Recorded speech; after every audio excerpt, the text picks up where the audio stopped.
Boa noite a todos. Boa noite àqueles que nos acompanham pelo YouTube. Sejam todos bem-vindos à nossa casa. Vamos, nesse momento, elevarmos o nosso pensamento em prece para darmos início a esse momento. Pai nosso, que estás nos céus, santificado seja o vosso nome, venha a nós o vosso reino, seja feita a tua vontade aqui na terra, como no céu. O pão nosso de cada dia nos dai hoje.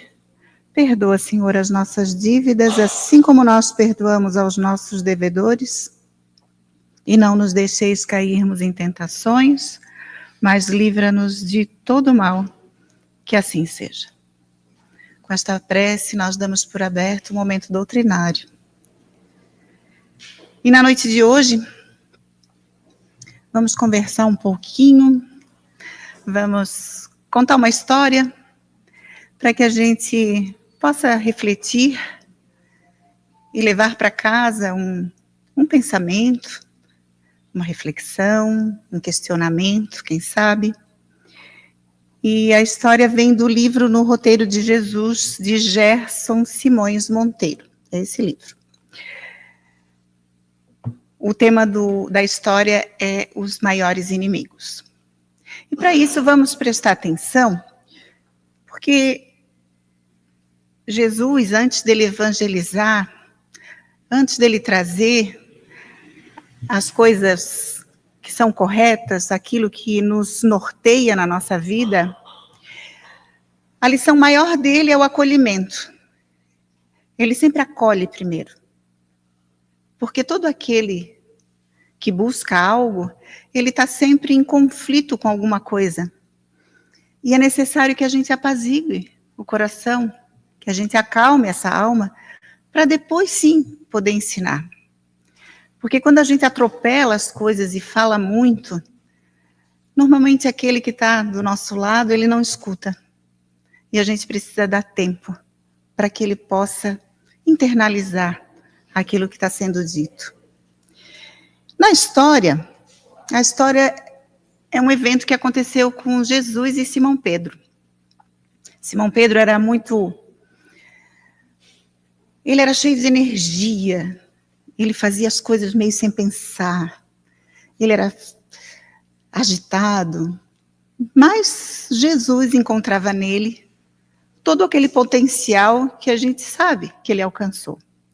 Mas para isso ele teve um caminhar.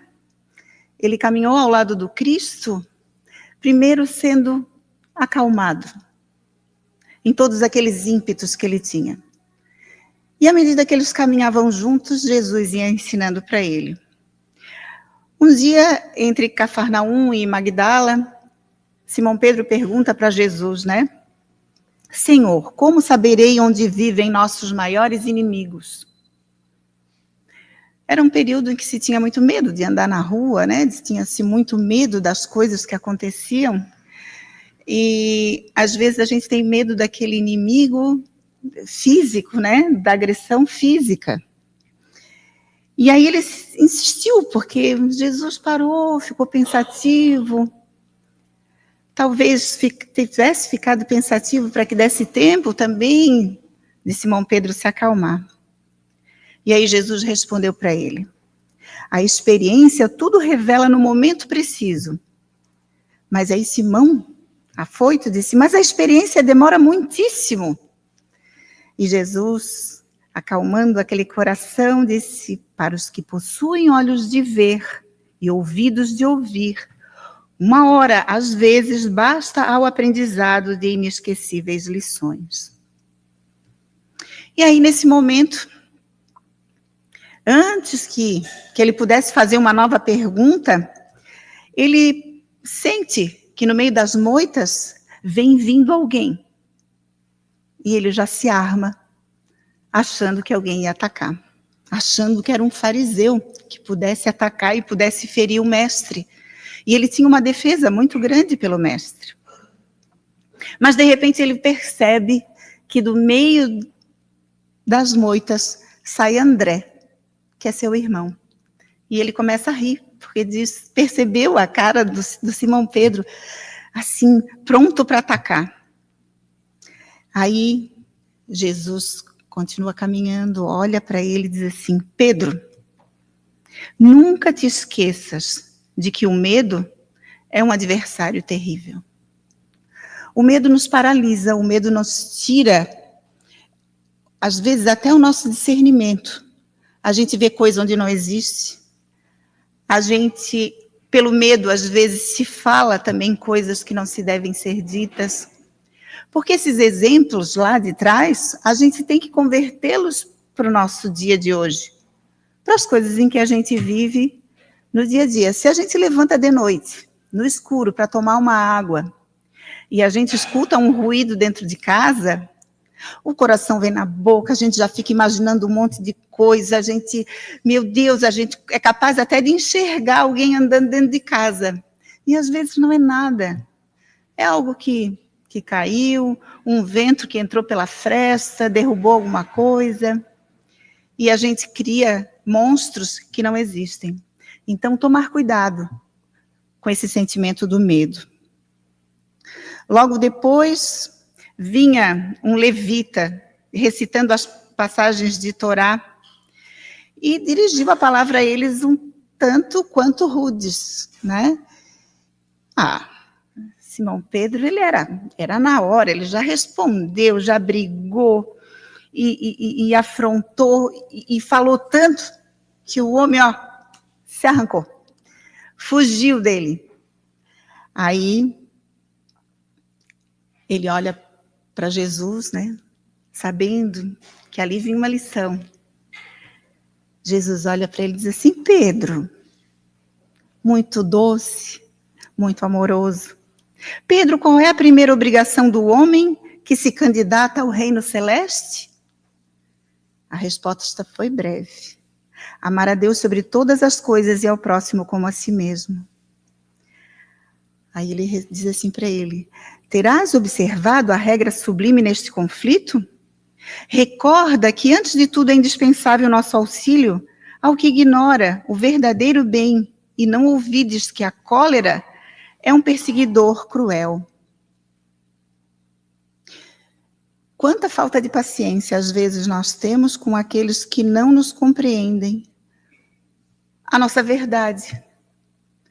Porque aquilo que a gente alcança de entendimento, a gente acha sempre que todo mundo tem que entender aquilo que a gente está vendo.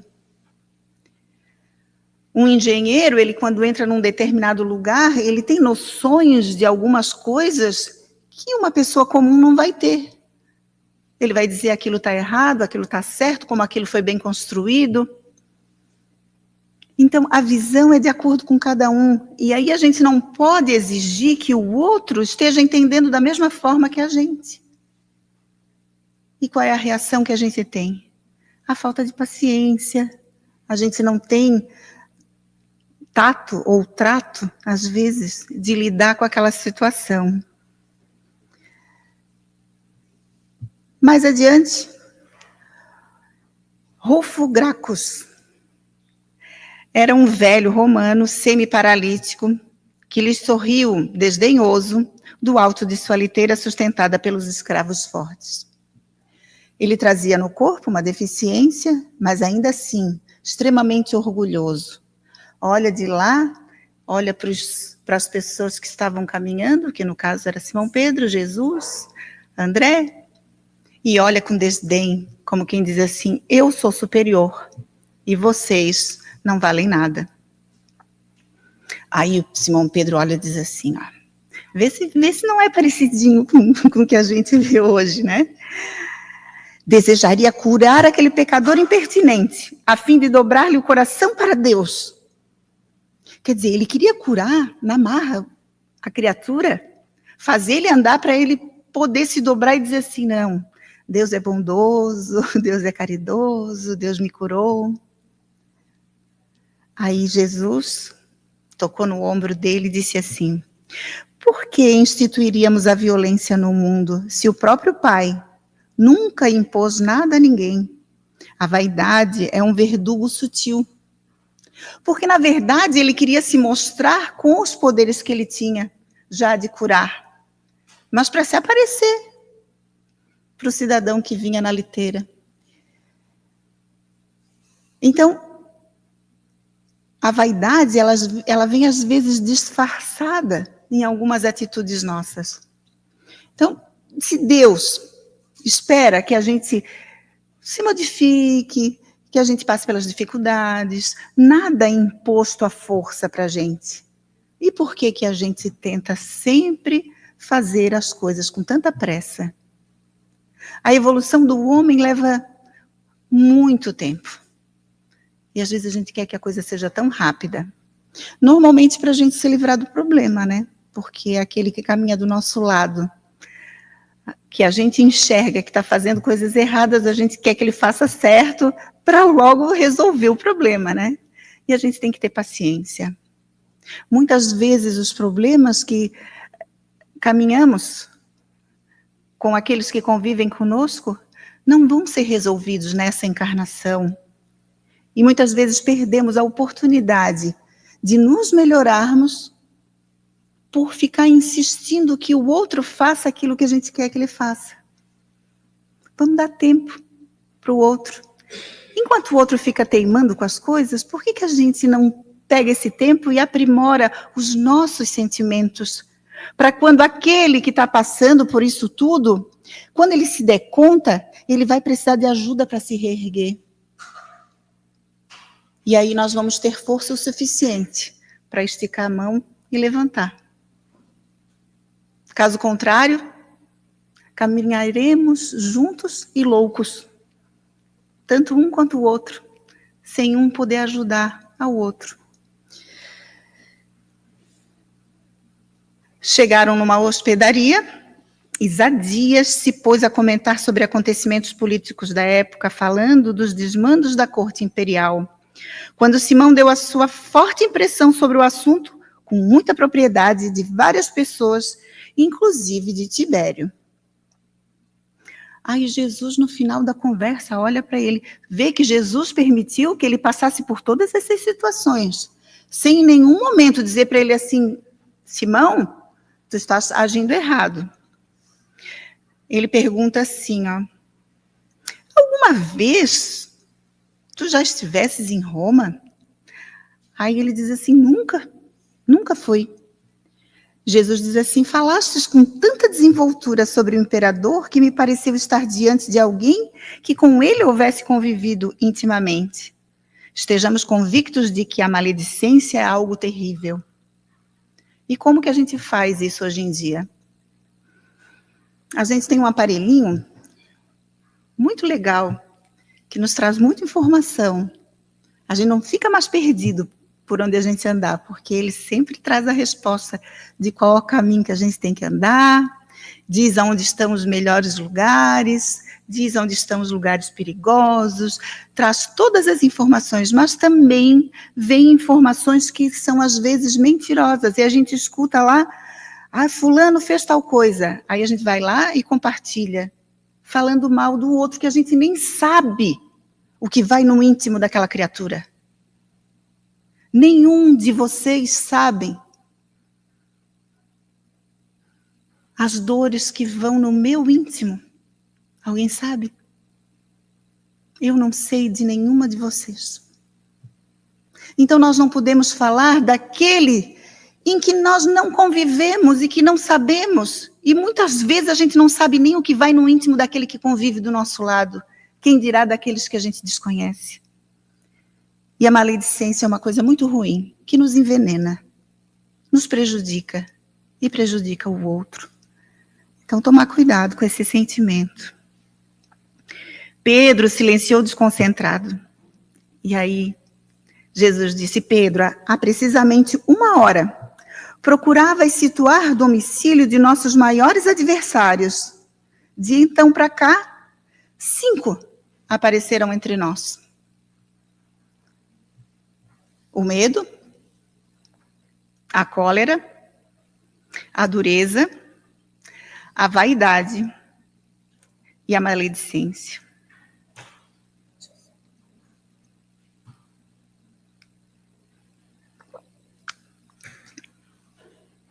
Jesus olha para ele e diz assim: como reconheces, nossos piores inimigos moram em nosso próprio coração. E finalizou: dentro de nós mesmos será travada a guerra maior.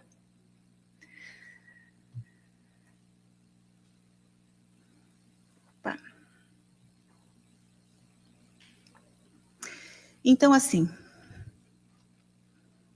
a gente carrega coisas que a gente convive diariamente,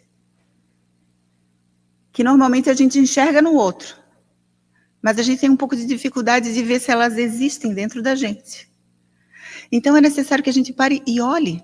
Quando a gente sentir essas coisas, esses impulsos, o impulso do medo, o impulso da cólera, o impulso da dureza, né? Que às vezes a gente quer ser, não, mas eu tenho que mostrar para o outro que é assim. Não, gente. A gente ensina com atitude.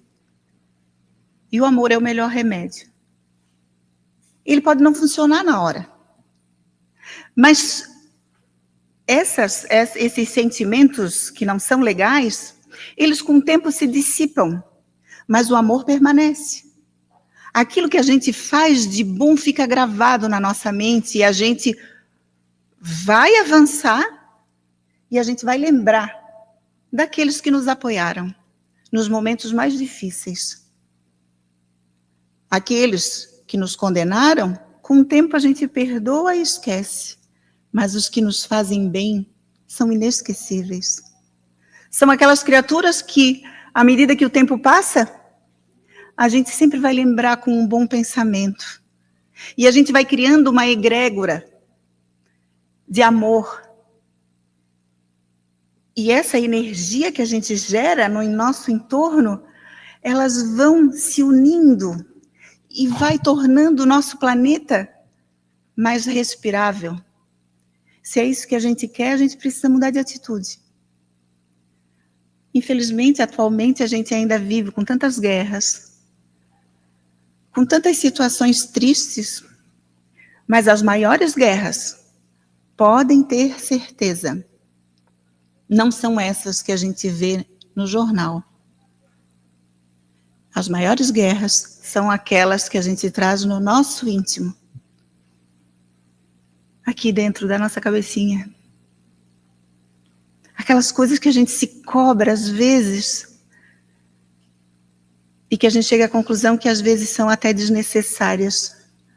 Porque se a minha cobrança me faz que eu perca os meus sentidos, elas não podem ser boas. É o momento de parar, de frear, de analisar, de mudar o caminho, de fazer algo diferente, de se cuidar, de olhar para si e dizer assim, ó, eu sou importante. Se Deus nos colocou aqui, é porque somos um pedacinho dele. E cada pedacinho dele é importante aos seus olhos. Então é necessário que a gente primeiro se cuide, para que a gente consiga ir cuidando daqueles que necessitam. Como o dia de hoje é um dia especial, é um dia que a gente faz a nossa vibração, as nossas preces, em que aqui a equipe de Dr. Bezerra de Menezes nos visita e que está fora do nosso alcance desses olhos tão precários, né? Que a gente não enxerga o tanto que está recebendo nesse momento. A gente vai encerrar um pouquinho mais cedo, para que a gente possa usufruir de toda essa alegria que Deus permite que chegue até nós. E para isso, eu vou ler aquele trechinho do filme do Divaldo, onde Joana responde sobre isso para Divaldo. Porque Divaldo, ainda jovem, né? Com aquela ânsia de conhecimento, de tudo, meio Simão, ainda ali, aprendendo. E aí ela diz assim para ele, olha só como é importante que a gente fale isso para a gente. Não te preocupes, mas siga amando, que ao final dessa jornada, ao olhares para trás, perceberás que as pessoas, os problemas e mesmo esse mundo nunca existiram como tu os via.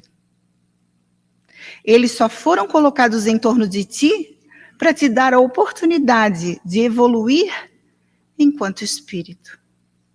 Se viveres assim na consciência da imortalidade da sua essência divina, quando chegar o último dia desse corpo aqui na Terra, verás que a luta nunca foi contra o outro.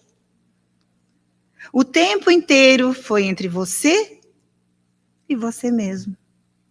O maior desafio da criatura humana é a própria criatura humana. Olha quanto é importante olharmos para o nosso íntimo. O que eu estou fazendo de bom para mim e de bom para a evolução da Terra? Fica um questionamento para que a gente vá para casa pensar naquilo que a gente pode fazer e naquilo que a gente pode alcançar. Que cada um possa sair daqui hoje acolhido nas suas dores, nas suas dúvidas, tocado pelo amor do Cristo, com a força suficiente para chegar lá fora e sermos um pouco Pedro,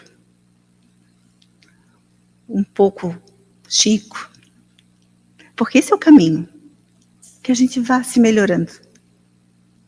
E esse é o nosso desejo, é o desejo que a nossa casa tem. Uma boa noite a todos e muito obrigado pela atenção.